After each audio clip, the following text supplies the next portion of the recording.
गणेश पूजा जे जिनस मो गाड़ी लगी नाला प्रथम गोटे नुआ जिनस लगुच प्रथम नुआ जिनस भी सी भी लगुच आ गोटे हेलो सांग मैंने नमस्कार जय जगन्नाथ फाइनाली आपन कमेंट था कि बहुत सारा ये रंजी टीचर कंप्यूटर कहूँ रंजी टीचर गणेश बार अपडेट आणतु तो आपण कमेंट अनुसार आम आज पहुँच सारी रंजी टीचर पाखे तो एथर गणेश बार कौन कौन सब सेटअप चेंजिंग हो कौन ना कि कौन कौन हो गणेश बार कौ दिन कौटी प्रोग्राम अच्छी तो सब डिटेल्स आपण मैंने ये वीडियो पाइपर आउ केमी कौन चेंजिंग सब कि आप जानते रंजी टीचर सब कंपिटिशन रेडी थाए तो ए वर्ष केमी कौन कंपिटिशन प्रोग्राम बुकिंग होती कंपिटिशन कौन कौन सब नुआ जिन आसी तो सबकि ए टू जेड आपने पाइबे वीडियो इनफॉरमेशन सो आप वीडियो साइज देखो वीडियो भल लगे लाइक कमेंट और चैनल को सब्सक्राइब करूँ सो चलूँ जी आपके सर डायरेक्ट कथबार्ता होगा फाइनाल ये देखिपे रंजी टीचर गाड़ी होती आम झड़ेश्वर मंदिर तो ये रंजी टीचर गाड़ी रही पाल टंकाई रही तो कम तो स्टार्टिंग होना कौन कम स्टार्टिंग भर कम स्टार्टिंग हम तो कौन केमी कम रौन ना तो सब डिटेल्स अपने सहित कथा जापर तो वीडियो को शेष देखूँ जावा कौन कौन आपन सहित डायरेक्ट कथबार्ता हाँ तो फाइनाली भाई मैंने आम आज पहुँच सारे रंजी डीजे पाखे तो ओनर तो आम सहित अच्छा रंजी डीजे ओनर तो आप जानते बापी तो बहुत सारा लोकंर कमेंट था कि रंजी डीजे वीडियो आणतु रंजी डीजे होम टूर करूँ आकु गणेश पूजा आसी रंजी डीजे कौनटा चेंज होची कौन नहीं सब अपडेट आणतु तो फाइनाली आपन कमेंट अनुसार आम आज पहुँच सारू बापी पाखे तो बापी नमस्कार जय जगन्नाथ जय श्रीराम समस्त सब्सक्राइबर मोर बहुत बहुत धन्यवाद आउ गोपाल टेक्निक यूट्यूबर को बहुत बहुत धन्यवाद बहुत सारा टाइम से मागी दे पार ना जहाँ आज टाइम काढ़ी टाइम तो अभी प्रथम एत सारा लोक एत सारा कमेंट तो आप देखुए वीडियो मान तो मुझे आपको फोन मारी जैक आप कम था तो आज जहाँ आपन समय होती तो एत सारा कमेंट जो आस लोकंर भल पाइबा कि रंजी डीजे वीडियो करूँ तो जो मैंने कमेंट दौरान तो कौन कहना चाहिए कि आपण प्रति एत भल पाइबा अच्छी किछिटा आमे जति आमर अच्छी फैंस किछि तो आमे बहुत भल काम करूचे जेहेतु पब्लिक मानकर आमको कमेंट रोचु किछि भी खराब कमेंट रोचु जे मानकर आम ऊपर राग अछि से माने किछि खराब कमेंट दउछथि जेतिक रंजीत डीजे को भल पाया तांकर अछि फैन मानकर मोर से मान बहुत भल कमेंट भी दउछथि और आमे भी सबले भल करि आछे आगो को भी भल करिवा समस्त को आमे सब बेले भल करिक देखेबा तो भाई मेन टॉपिक एबार होची कि आगु गणेश पूजा भसाणी आछि तो मेन टॉपिक होची कि गणेश पूजा कोन चेंज होबार अछि गणेश पूजा तो समस्ते जेहेतु डीजे गणेश पूजाटा हाइलाइट प्रोग्राम गणेश पूजा प्रथम वर्षर प्रथम स्टार्टिंग पूजा आरंभ होगा तापर वर्ष सारा पूजा अच्छी बाहागर काम अच्छी डिजाइन फिजाइन समस्ते चेंज कर भी डिजाइन तो चेंज हम डिजाइन कथा मैटर नहीं डिजाइन 50,000 लक्ष दिन चेंज हो मेन आगे देहर किडनी आमे पूरा जो चेंज करिया आमे पूरा किडनी सह चेंज करिया खाली बॉडीटा को आमे चेंज कर देकी सिना बॉडी आमे कलर चेंज कर देले खाली बॉडी तो देखे ना हबनी आमे पूरा जेमती भितरु किडनी सह चेंज करिया आ पूरा अपडेट दवा गणेश पूजा तो माने कौन कौन अपडेट रहउची गणेश पूजा रे हमर पूरा सेटअप पूरा नुआ सेटअप बॉक्स सेटअप मशीन सबु नुआ लागिवो डिजाइन जे रहला डिजाइन हल्का मॉडिफाई हबो सेमती किछि हबो हल्का मॉडिफाई हबो तो भाई आमे बालेश्वर गणेश पूजा विषय जीवा तो आपण मते जानछंती बालेश्वर गणेश पूजा सारा ओडिसा रो हाइलाइट बालेश्वर गणेश पूजा तो ए वर्ष कोनटा यूनिक करिया पई चाहछि रंजी डीजे निहाती तो यूनिक हबो जेहेतु गणेश पूजा बालेश्वर पूरा हाइलाइट प्रोग्राम आ समस्त भी आम रंजीत डीजे जी फैन माने समस्त को आगे अपेक्षा करता रंजीत गाड़ी कहीं गाड़ी देखा लोकंर बहुत आशा थाए तेणुक आम निहाती यूनिक करके बाहर तो केमिति कोन प्रोग्राम हम भावुं आप गणेश पूजा प्रथम दिन बालेश्वर प्रोग्राम तो आम भल करवा तापर भी सेकेंड परमिशन भी अच्छी भल बालेश्वर अच्छी दीटा प्रोग्राम फास्ट सेकेंड परमिशन बहुत लोग भी बहुत आड़ फोन मार्च कल कि जेहेतु आम बालेश्वर काम पछे फ्री रहू आम बाहर को काम छाड़ी जापर दीटा प्रोग्राम जेहेतु लोकाल लोकालिटी देखे था आ गणेश पूजा निहाती भल प्रोग्राम आम करवा बालेश्वर प्रोग्राम तो भाई आम तो जाच आम सब्सक्राइब भाई मैंने भी जानते सब भाई मैंने भी जानते कि रंजी डीजे कंपटीशन सब रेडी थाए ତ ଏ ବର୍ଷ ଗଣେଶ ପୂଜାରେ ଆପଣ କୋଉଟାକୁ ଫୋକସ୍ କରୁଛନ୍ତି, କମ୍ପିଟିସନ୍ ଉପରେ, ବେସ୍ ଉପରେ, ହୋମିଂ ଉପରେ ନା ପ୍ରୋଫେସନାଲ ଉପରେ? ଆମେ ତ ପ୍ରଥମେ ଲୋକ ଜାଣିଛନ୍ତି ରଞ୍ଜିତ ମାନେ ବେସ୍ କିଙ୍ଗ, ଆମେ ତ ବେସ୍ର କମ୍ପ୍ରମାଇଜ କରିବାନି। ଆଉ ଯେ କହୁଛନ୍ତି ପ୍ରଫେସନାଲ କରିବା ପାଇଁ ଗୋଟେ ସେକେଣ୍ଡ ଲାଗିବନି, ଗୋଟେ ମିନିଟ୍ର ପ୍ରଫେସନାଲ ହେଇଯିବ। କିନ୍ତୁ ବେସ୍ ହୋମିଂ ପାୱାର ଦେଖେଇଦେବନି, ସେମିତି ଦମ୍ ବି ଥିବା ଦରକାର, ସେମିତି ଜିନିଷ ବି ଥିବା ଦରକାର, ସେମିତି ବେସ୍ କରିବା ଦରକାର। ପ୍ରଫେସନାଲ ମୁଁ ଆଜି କହିନେ ବକ୍ସ ଜେନେରାଲ ବକ୍ସ ବସେଇଦେମି, ପ୍ରଫେସନାଲ ବଜେଇଦେମି, କିନ୍ତୁ ବେସ୍ କରିକି ତ ଦେଖାଅ। ଲୋକ କହୁଛନ୍ତି ବେସ୍ ଦରକାର ଆମକୁ, ପବ୍ଲିକ ଯେଟା ଚାହୁଁଛନ୍ତି ବେସ୍ ଦରକାର, ଆମେ ସେଇ ହିସାବରେ ବେସ୍ ଦେବା। ପ୍ରଫେସନାଲ ଚାହିଁଲେ ଗୋଟେ ଦିନର ସେଟଅପ୍ ପ୍ରଫେସନାଲ ବଜେଇ ହେବ, କିନ୍ତୁ ଯେ ବେସ୍ଟା ଆମେ ଦେଇ ଆସିଛେ ସେ ବେସ୍ ଦେଇ ହେବ ନାହିଁ। ତେଣୁକରି ଆମେ ସେଇ ବେସ୍ ଉପରେ ହିଁ ଇଫେକ୍ଟ ରଖିବା। ତ ଏ ବର୍ଷ ଗଣେଶ ପୂଜାରେ କେମିତି କ'ଣ କେତେଟା କାମ ବୁକିଂ ହେଇଛି? ଗଣେଶ ପୂଜାରେ ଏବେ ପର୍ଯ୍ୟନ୍ତ ହେଇସାରିଲାଣି 17ଟା ଖଣ୍ଡେ କାମ। ଆଉ 17ଟା କାମ ବୁକିଂ ହେଇସାରିଛି। ତ ମାନେ କେତେଟା କମ୍ପିଟିସନ୍ ଅଛି ଆଉ କେତେଟା ମାନେ ନର୍ମାଲ ପ୍ରୋଗ୍ରାମ ରହିଛି?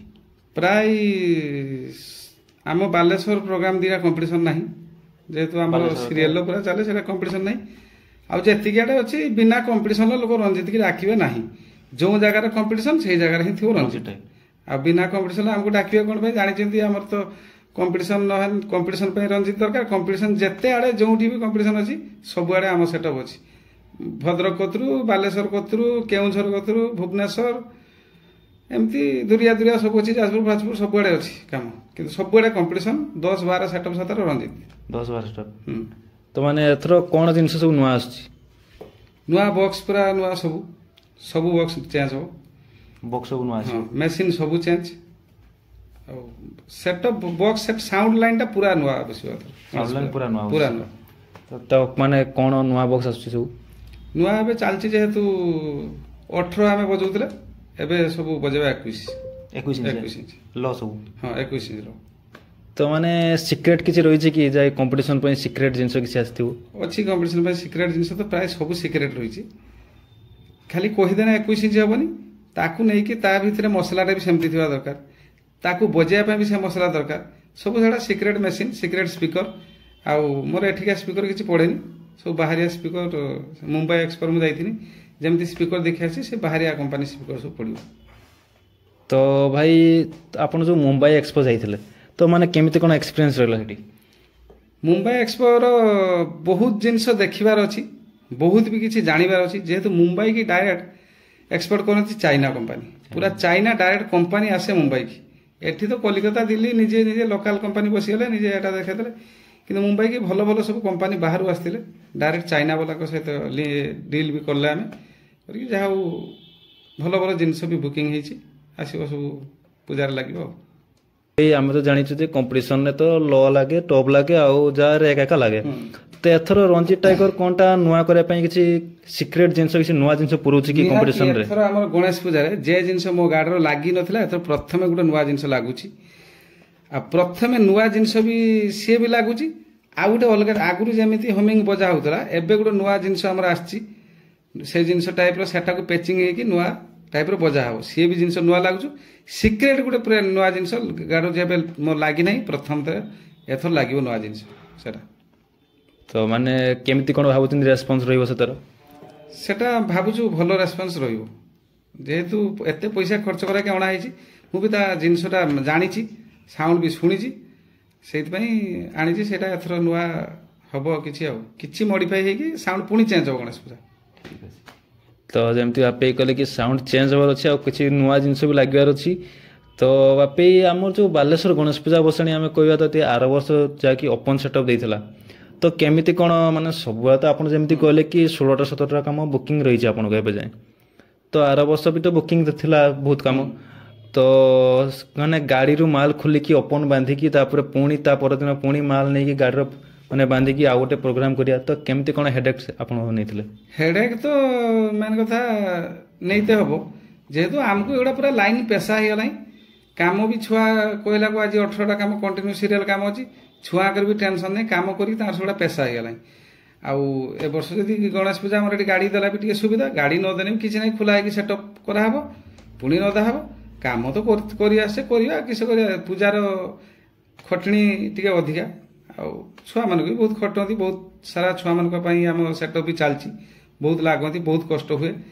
ତାପରେ ବି ଏଥର ତ ଗଣେଶ ପୂଜା ପ୍ରାୟ ଆମେ କାମ କରିବା ଭିତରେ ସବୁ ବର୍ଷ 10ଟା 9ଟା ବୁକିଂ କରେ। ଏଇ ବର୍ଷ କିନ୍ତୁ ମୋର ହାଇଷ୍ଟ ଗଣେଶ ପୂଜା ବୁକିଂ ହେଇଛି 17-18। ହଁ, ଏବେ ସୁଦ୍ଧା 17-18ଟା ବୁକିଂ ସରିଲାଣି। ଆଉ ଆଗକୁ ଯାହା ମୋର ନିଜ କାମ 2-3ଟା ଅଛି, ସେଗୁଡ଼ା ପକେଟ କାମ ଲାଷ୍ଟକୁ କରିବି। ଆଉ କରିବା ହେଡ଼େକ୍ ନେଇ କରିବା କିଛି ଅଛି। ଆଉ କମ୍ପିଟିସନ୍ ପାଇଁ ତ ଆମେ ତ ପୁରା এই যে ଲୋକ କହନ୍ତି କମ୍ପିଟିସନ୍ ଏତେ ମାଲ ବନ୍ଧା ହେବ, ଏତେ ବନ୍ଧା ହେବ, ଲୋକଙ୍କୁ ଟେନସନ୍ ଲାଗେ। ଆମର ସେଟା କିଛି ଟେନସନ୍ ନାହିଁ। ପୂଜା 2 ଦିନ ଅଛି, କାମ ଅଛି, ହଁ ହେଇଯିବ, ସେମିତି ଆଉ କିଛି ଟେନସନ୍ ଲାଗୁନି। ତ ବାପି ଏବେ ଯାଏଁ ସବୁଠୁ ମାନେ ଦୂର ପ୍ରୋଗ୍ରାମ ଯେଉଁଟାକି ଆପଣ କହିଲେ 17ଟା ପ୍ରୋଗ୍ରାମ ବୁକିଂ ହେଇସାରିଛି, ତ ଆପଣଙ୍କ ସବୁଠୁ ଦୂର ପ୍ରୋଗ୍ରାମ ଆଉ ମାନେ କିଛି ମାନେ ନୂଆ ନୂଆ ମାନେ କମିଟି ଆପଣଙ୍କୁ ବୁକିଂ କରିଛନ୍ତି ନା ଯେଉଁ କମିଟି ବୁକିଂ କରିଥିଲେ ସେଇ କମିଟି ବୁକିଂ କରିଛନ୍ତି? ଯେଉଁ କମିଟି ବୁକିଂ ହେଇଥିଲା ତା ଭିତରେ 4ଟା-5ଟା ଖଣ୍ଡେ କାମ ଅଛି ସେଇ କମିଟି, ପୁରୁଣା କମିଟି। ଆଉ ସବୁ ନୂଆ କମିଟି ଅଛି।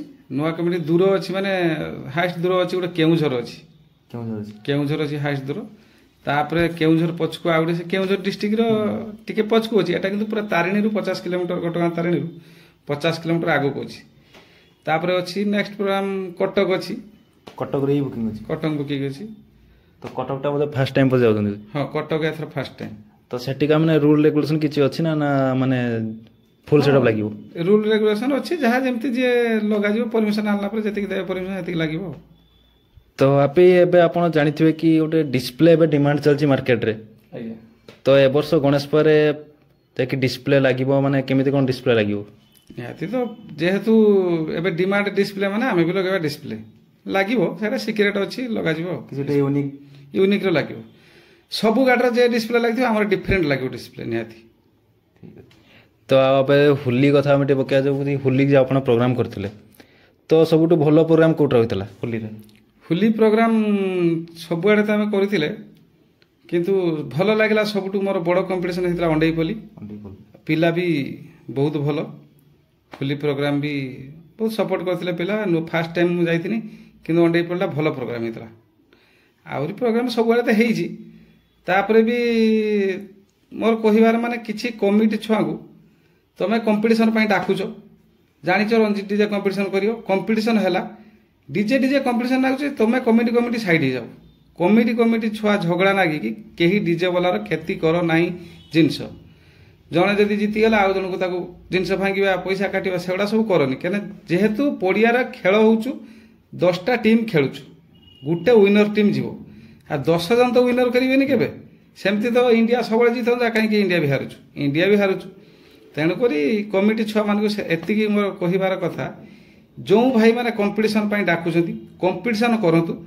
ଯିଏ ହାରିଲା ଜିତିଲା, ଜଣେ ତ ଜିତିବ ଆଉ 5 ଜଣ ହାରିବେ, ତାର କିଛି ଜିନିଷ କ୍ଷତି କରନ୍ତୁନି, ତାକୁ ପଇସା ବି କାଟନ୍ତୁନି। ଯେମିତି କମିଟମେଣ୍ଟ ହେଇଛି ସେମିତି ଦିଅନ୍ତୁ। ନେକ୍ସଟ ଟାଇମ୍ ତାକୁ ଅପେକ୍ଷା କର, ଏଥର ହାରିଛି ପୁଣି ଆର ବର୍ଷ ଜିତିବ, ସବୁବେଳେ ଆଉ ହାରିଯିବ ବୋଲି କଥା ନା। ଆଉ ତାପରେ ତ ହାର ଜିତ ତ, ଖେଳ ମାନେ ହାର ଜିତ ଅଛି, ଜଣେ ହାରିବ ଜଣେ ଜିତିବ। ରାଗ ରୁଷାର ଲୋକଙ୍କୁ ଜିନିଷ ନଷ୍ଟ କରିବା ଭାଙ୍ଗିବା ସେଟା କରନ୍ତୁନି, ସେଟା ଭଲ ନୁହେଁ। ଆଉ ସେମିତି କଲେ ତାପରେ ବି ଆମର ଗୋଟେ ୟୁନିୟନ ହେଇଯିବ।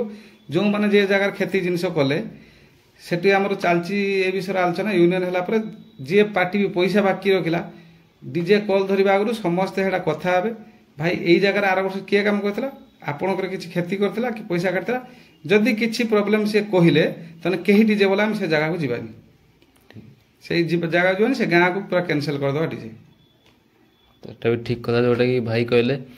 ତ ମାନେ ଯେଉଁମାନେ ଭାଇମାନେ କମିଟି ନେଉଛନ୍ତି, ପ୍ରୋଗ୍ରାମ କରୁଛନ୍ତି, ତ ହାରଜିତ ତ ସବୁଥିରେ ରହିଛି। ଇଲେକ୍ଟ୍ରିକ୍ ଜିନିଷ ମାନେ ହାରଜିତ ତ ହେବ ସବୁବେଳେ। ଆଉ ଏସବୁ ମାନେ ହଇରାଣ କରି କିଛି ଲାଭ ନାହିଁ। ତ ବହୁତ ଦୂରରୁ ସେଟଅପ୍ ମଧ୍ୟ ଆସୁଛି। ତ ଏଥର ଗଣେଶ ପୂଜାରେ ମାନେ ବେଶୀ ବକ୍ସ ବସିବ ନା 4ଟା ଟୁଟପ୍ରେ ହିଁ ପ୍ରୋଗ୍ରାମ ହେବ? ମ୍ୟାରେଜ ପ୍ରୋଗ୍ରାମରେ ସେମିତି କିଏ 2-4ଟା ବସେଇ ଦେଇକି ବଜେଇ ଦେଇଥିଲେ, 4ଟା ନାଖା ଲାଗୁଥିଲା ବଜାଉଥିଲେ। ପୂଜା ପ୍ରସେସନ ପାଇଁ ତା ଗାଇଡଲାଇନ୍ ଆସିବ।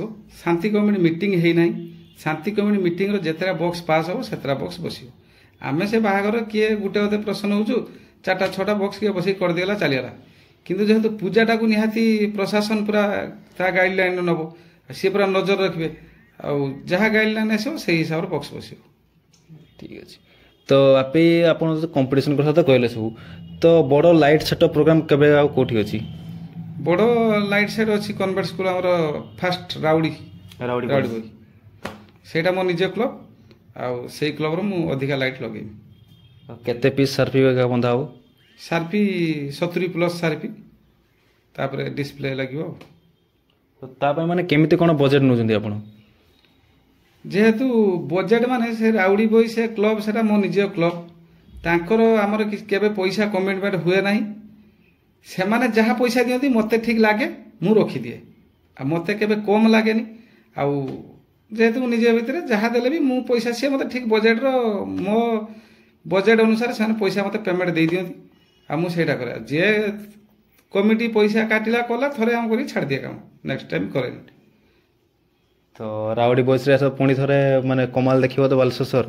ନିହାତି ତ ରାଉଡ଼ି ବଇରେ ଆମେ କମାଲ ଦେଖିବା। ଏଠି ଆଜିକି 4 ବର୍ଷ ହେଲା ରାଉଡ଼ି ବଇ ମୋର କନଫର୍ମ ହେଇକି ରହିଛି। ପ୍ରତିବର୍ଷ ମୋର ପ୍ରୋଗ୍ରାମ ସରିତେ ନାହିଁ, ସିଏ ପୁଣି ଆର ବର୍ଷିଆ ପାଇଁ ଆଡ଼ଭାନ୍ସ ଦେଇଦିଅନ୍ତି। ଆଉ ପ୍ରୋଗ୍ରାମ ପ୍ରତ୍ୟେକ ବର୍ଷ କରୁଛୁ, ସେଇଟା କରିମି। ଆଉ ନିହାତି ରାଉଡ଼ି ବଇକି ସବୁବେଳେ ଭଲ ପରଫର୍ମାନ୍ସ ଦେଇ ଆସିଛି, ଏ ବର୍ଷ ଆହୁରି ଭଲ ପରଫର୍ମାନ୍ସ କରେଇମି। ତ ମାନେ ପିଲାମାନଙ୍କର ମାନେ କେମିତି ରହିଥାଏ, ରିଆକ୍ସନ୍ କେମିତି ରହିଥାଏ? ପିଲାମାନଙ୍କର ମୋ ପ୍ରତି ବହୁତ ଭଲ ପାଇବା ଥାଏ। ଏତିକି ଖୁସି ଲାଗେ ଯେ ତାଙ୍କର ଯଦି କୌଣସି କିଛି ଛୁଆର ଅନ୍ନପ୍ରସନ୍ନ ହଉ କି କିଏ ଭାଇର ବାର୍ଥଡେ ହଉ, ସେ ସବୁ ପ୍ରୋଗ୍ରାମ ମୋତେ ଇନଭାଇଟ୍ କରନ୍ତି। ଆଉ ଏତିକି ଭଲ ଲାଗେ, ତାଙ୍କ ପ୍ରୋଗ୍ରାମ ସରିଲା ପରେ ଗୋଟେ ପୁଣି ଫିଷ୍ଟ ପ୍ରୋଗ୍ରାମ ହୁଏ, ସେଥିରେ ବି ଆମ ଷ୍ଟାଫ୍ ସମସ୍ତଙ୍କୁ ସେ ଇନଭାଇଟ୍ କରନ୍ତି। ମୁଁ ନିଜେ ବି ଯାଏ। ଆଉ ଭଲ, ତାଙ୍କର ଛୁଆ ବି ତାଙ୍କ ଯାହା ପ୍ରୋଗ୍ରାମ ମ୍ୟାରେଜ ଫ୍ୟାରେଜ ପ୍ରୋଗ୍ରାମ ହେଲେ ବି ତାଙ୍କ ପ୍ରୋଗ୍ରାମ ସବୁ ଆଗେ ମୋତେ ପଚାରେ, ମୋ ଯଦି ବୁକିଂ ଥିବ ଯିଏ କରିବ, ନହେଲେ କରିବନି। ତ ଭାଇ କେବେ କିଛି ଡିଜେ ବାଲା ଯେମିତି କହୁଛନ୍ତି କି କମ୍ପିଟିସନଟା ମାନେ ତା ପାଇଁ କଚରା ହେଇଗଲା ବି ଯେମିତି କହୁଛନ୍ତି, କମ୍ପିଟିସନ କରିବା ପାଇଁ ମାନେ ତାଙ୍କୁ ଭଲ ଲାଗୁନାହିଁ, ଏତେ ମାଲ ନେଉଛନ୍ତି, ମାଲ ନଷ୍ଟ ହେଉଛି କଟୁଛି କରୁଛି। ତ ଆପଣ ଯେଉଁ ଏତେ କମ୍ପିଟିସନ କରୁଛନ୍ତି, ତ ଆପଣ କମ୍ପିଟିସନ ବିଷୟରେ କ'ଣ କହିବେ? କମ୍ପିଟିସନ କହୁଛନ୍ତି ଭାଇ ମାନେ କଚରା ହେଇଗଲାଣି, କଚରା ନିଜକୁ ନିଜେ କରେଇ ଦେଉଛନ୍ତି। ଆମେ କମିଟମେଣ୍ଟ କରି ଏତିକି ଜିନିଷ ଦେବା, ଏତିକି ନେଇକି ଯିବା, ରୁଲ ରେଗୁଲେସନର ଜିନିଷ ନେବା। ତାପରେ ଜିନିଷ ଶୁଣ, ପାର୍ଟି ବି ପେମେଣ୍ଟ ଦେଉଛୁ, ଧର ଆମେ ଏମିତି ନର୍ମାଲ ପର୍ସନ 50,000 ନେଉଛେ, କମ୍ପିଟିସନ କାମ 1,00,000 1,50,000 ଆମେ ନେଉଛେ, ସେଇ ହିସାବରେ ପାର୍ଟିକି ଆମେ ଜିନିଷ ଦେଇକି ତ ମନ ଖୁସି କରିବା। ଜିନିଷ କଟିବା କଥା ନିଜ କଥା। ଜିନିଷ କଟିବ କ'ଣ ପାଇଁ? ଆମେ ବି ଏତେ ପ୍ରୋଗ୍ରାମ କରୁଛେ, ଆମର କାହିଁ କଟୁନି? ତମେ ନିଜ ହାତ କଣ୍ଟ୍ରୋଲର ଜିନିଷ ରଖିବ, ତମେ ସାଉଣ୍ଡ କମେଇକି ବଜାଇବ। କମ୍ପିଟିସନ ତମେ ମୁଣ୍ଡି ଦେଇକି ଫୁଲ ଫାଲ ବଜାଇବ, ପୁରା ସ୍ପିକର କଟିବ, ମେସିନ ଧୂଆଁ ହବ। ତାପରେ ବି କମ୍ପିଟିସନ କାମ ମାନେ 2-4ଟା ଜିନିଷ କଟିବ, ସେଗୁଡ଼ାକୁ ମାଇଣ୍ଡ ରଖିଲେ କମ୍ପିଟିସନ କରି ହେବ ନାହିଁ। କମ୍ପିଟିସନ କରିବ ମାନେ ଜିନିଷ କଟିଲା, ଆମେ ବି ସେଇ ହିସାବରେ କଟିବା ପାଇଁ ଆମେ ବି ପଇସା ନେଉଛେ। ଯେଇଠି 50,000 ନେବା, ଆମେ 1,00,000 ଟଙ୍କା କମ୍ପିଟିସନ କାମ ନେଉଛେ, ଜିନିଷ କଟିବ 10,000 20,000 ଲସ୍ ହବ। ସବୁ ପ୍ରୋଗ୍ରାମ ତ କଟିବନି, କେତେବେଳେ କେଇଠି କଟିଗୁଡ଼ା ଯିବ। ଆଉ କମ୍ପିଟିସନ କରତେ ଟିକେ ଭଲ ଲାଗେ ବି। କମ୍ପିଟିସନ ହେଲେ ପବ୍ଲିକ ବହୁତ ସାରା ଥାନ୍ତି ଦେଖିବା ପାଇଁ, କିଏ କେମିତି ବଜାଉଛୁ କରୁଛି। କିନ୍ତୁ ସେମିତି ସିଙ୍ଗଲ ଚାଲିଥାଉ, ଦେଖିବ କେହି ଆସିବେନି ଦେଖିତେ। ହଁ ଯାଉଛୁ ଡିଜେ ଯାଉ, କିନ୍ତୁ କମ୍ପିଟିସନ ହେଲେ ସମସ୍ତଙ୍କୁ ବି ଭଲ ଲାଗେ, ପବ୍ଲିକ ବି ଟିକେ ଦେଖିତେ ଭଲ ପାଆନ୍ତି, ମଜା ଲାଗେ ଟିକେ। ଆଉ ମୋତେ ତ କମ୍ପିଟିସନ ବହୁତ ଭଲ ଲାଗେ। ତ ଆପଣ ଏମିତି ଆଗ ଇଣ୍ଟରଭ୍ୟୁରେ କହିଥିଲେ କି ଆପଣଙ୍କ ଗଣେଶ ପୂଜାରେ ଆଉ ଗୋଟେ ସେଟଅପ୍ ଆସିବାର ଅଛି, ତ ତା ନେଇ କ'ଣ କେମିତି ଅପଡେଟ୍ ରହିଛି? ଗଣେଶ ପୂଜାର ନିହାତି ମୁଁ ତା ଆଗରୁ ନୂଆ ଗାଡ଼ି ଆଣିଥାନ୍ତି, ଗାଡ଼ି କରିଥାନ୍ତି। ଯେହେତୁ ଟିକେ ଏଥର ଦବିଗଲି, ମାନେ ଏଇ ତ ବସିଛେ ଆମେ ଯେ ଘର, ନୂଆ ଘର, ଗୋଟେ ଛୋଟିଆ ମୋଟିଆ ଘର ଗୋଟେ ବର୍ଷ କଲେ 70-80 ଲକ୍ଷ ଟଙ୍କା ଖର୍ଚ୍ଚ ହେଇଛି ଘର। ଆଉ ପଇସା ବି, ଯେହେତୁ ଆମର ଏଇ ଗୋଟିଏ ବେପାର, ଏ ଡିଜେ ଲାଇନ୍ରୁ ବେପାର କରିକି ଘର ଫ୍ୟାମିଲି ବି ଚଳୁଛୁ, ଘର ପର କାମ, ଘରେ ମେଡ଼ିସିନ, ଖାଇବା, ସବୁ ସ୍କୁଲ ଛୁଆ ପଢ଼ା, ପୁଣି ଡିଜେର ମେଣ୍ଟେନାନ୍ସ। ଆଉ ସେଇଥିପାଇଁ ଟିକେ ଆର୍ଥିକ ଅବସ୍ଥା ଟିକେ କମିଗଲା, ଯେହେତୁ ପୁଣି ଗଣେଶ ପୂଜାକୁ ନୂଆ ଜିନିଷ ବି ସେଟଅପ୍ ସବୁ ଲାଗିଲା, ଆଉ ଘରଟାରୁ ବି ଗୁଡ଼ାଏ ପଇସା ଖର୍ଚ୍ଚ ହେଇଗଲା। ସେଇଥିପାଇଁ ଟିକେ ଆମେ ଥାମି ଦେଇଛି, ଟିକେ ଦେଖିବା ପୁଣି ସ୍ଥିତି କିଛି ହେଲେ କାଢ଼ିବା ଗାଡ଼ି। ଆଉ ତଥାପି ମାନେ ମାନେ ଟାର୍ଗେଟ କେମିତି କ'ଣ ଅଛି, କେବେ ବାହାରିବ ବୋଲି? ମାଇଣ୍ଡ ତ ରଖିଛି ମୁଁ ପ୍ରାୟ ବାହାଘର ସିଜନ କି ନଭେମ୍ବର-ଡିସେମ୍ବରକୁ କାଢ଼ିମି ବୋଲି ଟାର୍ଗେଟ ରଖିଛି। ଦେଖାଯାଉ ପୂଜା ପରେ କ'ଣ ହେଉଛି। ତ ଆମେ ଦେଖୁଛୁ କି ଆପଣ ବହୁତ ସାରା କମ୍ପିଟିସନ କରୁଛନ୍ତି। ଆଗରୁ ମଧ୍ୟ ଆପଣଙ୍କୁ 2ଟା ଗାଡ଼ି ରହିଥିଲା, ତ ଏବେ ଯାଏଁ ଆପଣଙ୍କ ପାଖରେ କେମିତି କ'ଣ ମାନେ ସେଟଅପ୍ ଅଛି, ନା କମ୍ପିଟିସନରେ ଆପଣଙ୍କ ପାଖରୁ ଭଡ଼ା ନିଅନ୍ତି ବକ୍ସ ନା କ'ଣ କେମିତି ଆପଣଙ୍କ ପାଖରେ କେମିତି କ'ଣ ସେଟଅପ୍ ଏବେ ଯାଏଁ ଅଛି? କହିଲେ ଗୋଟେ ଭଲ କଥା। ଜିନିଷ ମୁଁ କମ୍ପିଟିସନ କରିତେ ଗଲେ ମୁଁ କେବେ କାହାରି ପାଖରୁ ବକ୍ସ କତରୁ ମେସିନ କତରୁ କିଛି ଭଡ଼ା ନିଏନି। ମୋ ନିଜର ଜିନିଷ ଏବେ ବି ପର୍ଯ୍ୟନ୍ତ ମୋ ଗୋଦାମରେ ଚାଲ ଦେଖେଇବ ଲୋକ ଯେତିକି ଅଛନ୍ତି ଭିଉଅର୍ସ ମାନଙ୍କୁ, ମୋର 3ଟା ଗାଡ଼ିର ସେଟଅପ୍ ରହିଛି। ସେଇଥିପାଇଁ ମୁଁ ଡବଲ ଗାଡ଼ି କରିମି ବୋଲି ଆଟାକ୍ ନେଉଛି। ମାନେ ମୋର 3ଟା ଗାଡ଼ିର ସେଟଅପ୍ ପୁରା ବକ୍ସ ଭର୍ତ୍ତି, ବକ୍ସ କତରୁ ମେସିନ କତରୁ ଫୁଲ ଭର୍ତ୍ତି ଅଛି। ଆମେ ଜିନିଷ ମାଗାମୁଗି କରୁନି। ଏଇ ଆଣୁଥୁନି ବିଶେଷ କରି ଯେ କମ୍ପିଟିସନ ମେଞ୍ଚେ ୟୁନିଟ୍ ଫ୍ୟୁନିଟ୍ ଲାଗେ ସେଇଠୁ 50-60 ଆମେ ଆଣୁଥିଲୁ ଆଗରୁ। ଏବେ ଗଣେଶ ପୂଜାରେ କିଛି ଜିନିଷ କାହାରି ପାଖରୁ ଆସିବନି, ସବୁ ନିଜ ଜିନିଷ ଲାଗିବ। କାହିଁକିନା ଆମେ କଣ୍ଟିନ୍ୟୁ 16ଟା 17ଟା 18ଟା କାମ ଯଦି କରିବା, ଗୋଟେ ଜିନିଷ ହିସାବ କର ଗୋଟେ ୟୁନିଟ୍ ଭଡ଼ା 50 ଟଙ୍କା। ଆମେ 15ଟା ପ୍ରୋଗ୍ରାମ କରିବା, 15ଟା ପ୍ରୋଗ୍ରାମର 50 ଟଙ୍କା ଲେଖା ଗୋଟେ ୟୁନିଟ୍ ଭଡ଼ା ହେଲାକୁ ଆମେ 750 ଟଙ୍କା ଗୋଟେ ୟୁନିଟ୍ ଭଡ଼ା ଦେଇଦେବା। ଗୋଟେ ନା ମାନେ 15ଟା ପ୍ରୋଗ୍ରାମ 750 ଟଙ୍କା ଭଡ଼ା ଦେବା। ଆମେ କାହିଁକି ଆଉ 500 ଟଙ୍କା ପକେଇକି ନୂଆ ଆଣିବା, ଆହୁରି ତ ଆଗକୁ ପଡ଼ିବ। ସେଥିପାଇଁ ମୁଁ ଏଥର ପ୍ଲାନିଂ ହେଉଛି ଯାହା ଜିନିଷ ଏକା ସବୁ କିଣା ହେଇଯିବ, ଆଉ ଭଡ଼ା ଫଡ଼ା କାହାରି ପାଖରେ ଆସିବା ଚାନ୍ସ ନାହିଁ। ତ ଆପଣ ତ ଏତେ ଦୂର ଦୂର ପ୍ରୋଗ୍ରାମକୁ ତ ଯାଉଛନ୍ତି, ଦୂର ବାଟ ପ୍ରୋଗ୍ରାମ ଯାଉଛନ୍ତି, ତ କେତେବେଳେ କୌଣସି କିଛି ଅସୁବିଧା ମାନେ ସେଠିକାର ଲୋକାଲ ଲୋକ କିମ୍ବା ଲୋକାଲ ଡିଜେ ବାଲା ଭାଇଙ୍କ ପ୍ରତି କିଛି ଅସୁବିଧା? ସେମିତି କେହି ଡିଜେ ବାଲା ସହିତ ମୋର ତ ଦୁଶ୍ମନ ନାହିଁ। ଯେଉଁ ଏରିଆକୁ ବି ଯାଏ ସବୁ ଡିଜେ ବାଲାଙ୍କ ସହିତ ମୋର ଭଲ ସମ୍ପର୍କ। ମୁଁ ମୋ ସାଙ୍ଗରେ କେହି ପ୍ରୋବ୍ଲେମ ବି କରେଇ ନାହାନ୍ତି। ଆଗକୁ ଅଲଗା କଥା ହବ ନ ହବ ସେ ତ ଅଲଗା କଥା, କିନ୍ତୁ କେହି କିଛି ପ୍ରୋବ୍ଲେମ କରେଇ ନାହାନ୍ତି। କିନ୍ତୁ ମୋତେ ଡିଜେ ବାଲା ବି ବହୁତ ଡିଜେ ବାଲା ବି ମୋତେ ସପୋର୍ଟ ଦିଅନ୍ତି, କାହିଁକିନା ମୁଁ କମ୍ପିଟିସନ ବହୁତ ଦିନରୁ କଲିଣି। ଆଜି ନୁହେଁ ଯେ ନୂଆ ବର୍ଷେ 2 ବର୍ଷ ବାହାରିଛି କମ୍ପିଟିସନ କରିଛି। ସେଟଅପ୍ ଆମର ବହୁତ ପୁରୁଣା, ଆଉ ବହୁତ ଦିନରୁ କମ୍ପିଟିସନ କାମ କରିତେ ମାନେ କହିତେ ମାନେ ଆମେ ବହୁତ ଫାଷ୍ଟରୁ ବାଲେଶ୍ୱର କମ୍ପିଟିସନ କରିକି ବାହାରକୁ ଯାଇଛେ। ଆଉ କେହି ଡିଜେ ବାଲା ପରେ ମୋତେ ବି କେହି କିଛି ଅଟକା ଉଟକି କି ପ୍ରୋଗ୍ରାମ ପରେ କହିବା କି ପ୍ରୋଗ୍ରାମ ସରିଗଲା ପରେ ବି ଯେତିକି ଆମେ ଡିଜେ ମାଲିକ ବସିକି କଥାବାର୍ତ୍ତା ଠିକଠାକ, ପ୍ରୋଗ୍ରାମ ସରିଗଲା ତାପରେ ଆମର କଥାବାର୍ତ୍ତା ଠିକ। କିନ୍ତୁ ପ୍ରୋଗ୍ରାମ କିଛି ରହିଥିଲା ଗଣେଶ ପୂଜାର ଅପଡେଟ୍ ରହିଥିଲା ଯାହାକି ଆପଣ କହିଲେ, ତ ଷ୍ଟିଲ୍ କାମ କେବେଠୁ କ'ଣ ଷ୍ଟାର୍ଟ ହେବ ଗଣେଶ ପୂଜାରେ? ଷ୍ଟିଲ୍ କାମ ଏଇ କାଲି ପରଦିନ ଷ୍ଟାର୍ଟ ହେବ। ଯେହେତୁ ଆମର ଗଣେଶ ପୂଜାରେ ପୁରା ଗାଡ଼ି ନୂଆ ଲୁକ୍ ନେଇକି ଆମେ କାଢ଼ିଥାନ୍ତେ, ଯେହେତୁ ଆମର ଯେ ପରମାନେଣ୍ଟ ମିସ୍ତ୍ରୀ ତାର ଟିକେ ପ୍ରୋବ୍ଲେମ ହେଲା, ତା ଘର ମେଡିକାଲ ପ୍ରୋବ୍ଲେମ ହେଲା ସେ ମିସ୍ତ୍ରୀର, ତାଙ୍କ ଘର ମିସେସ୍ ଫିସେସ୍ର। ଆଉ ସେ ବି ଯେହେତୁ ଗାଡ଼ି ଅଲଗା ଗାଡ଼ି ବି କାମ ଧରିଛି ନୂଆ ଗାଡ଼ି କାଢ଼ିକି ଦେବା ପାଇଁ, ତାଙ୍କର ସେଠି କମ୍ପ୍ଲିଟ୍ ହେଇପାରୁନି। ସେ ଯେହେତୁ ମନା କଲେ ଯେ ଆସିପାରିବନି, ସେଥିପାଇଁ ମୁଁ ଗାଡ଼ି କାମଟା ପୁରା ବନ୍ଦ କରିଦେଲି। ଆଉ ଯେତିକି ହାଲକା ମାଲକା ହେଇପାରିବ ଲୋକାଲ ମିସ୍ତ୍ରୀ ନେଇକି ଟିକେ କରିଦେବା। ଆଉ ତାପରେ ଦେଖିବା ଗଣେଶ ପୂଜା ସରୁ ନହେଲେ ପରେ କରିବା। ଆଉ ତ ବାପେ ଆମେ ଗୋଟେ ଜିନିଷ ମାନେ ଗଣେଶ ପୂଜା ତ ସରିନାହିଁ, କିନ୍ତୁ ଦୁର୍ଗା ପୂଜା ପାଇଁ ଆମେ ଗୋଟେ ଇନଷ୍ଟାଗ୍ରାମରେ ଫଟୋ ଭାଇରାଲ ହେଉଛି କି ଆମର ଗୋବିନ୍ଦପୁର, କଟକ ଗୋବିନ୍ଦପୁର, ଯେଉଁଟାକି ଆପଣ ଆରଥର ବି ଯାଇଥିଲେ ଦୁର୍ଗା ପୂଜା ଭସାଣୀରେ, ତ ଏଥର ବି ମାନେ ଯାଉଛନ୍ତି ଆପଣ, ସେଟା ମାନେ ସତ କି ମିଛ? ସତ କଥା ସାର୍, ଆଗଥର ମୁଁ କରିଥିଲି ଦୁର୍ଗା ପୂଜା ସେଠି କରିଥିଲି, ସେ କମିଟି ବହୁତ ଭଲ ଆଉ ଭଲ ପରଫର୍ମାନ୍ସ ମୁଁ ଦେଇଥିଲି। ଯେହେତୁ ସେଠି ଏ ବର୍ଷ ବି ପୁଣି ଆମର ଅଛି, ସେଇ କମିଟିର ଅଛି, ସବୁ ବାହାରିଆ ସେଟଅପ୍ ଏଥର ଅଛି। ସବୁ ବୋଧେ ସେଇ ଅନୁଗୁଳ ସେଇ ପରିକା ସେଟଅପ୍, ପିପିଲି ସେଟଅପ୍, ବାଲେଶ୍ୱର ଭଦ୍ରକ ଭିତରେ ସେଟଅପ୍ ମୋର ଏକଲା ଯାଉଛି ସେଠିକି, ଏକଲା ଆମ ସେଟଅପ୍ ଅଛି।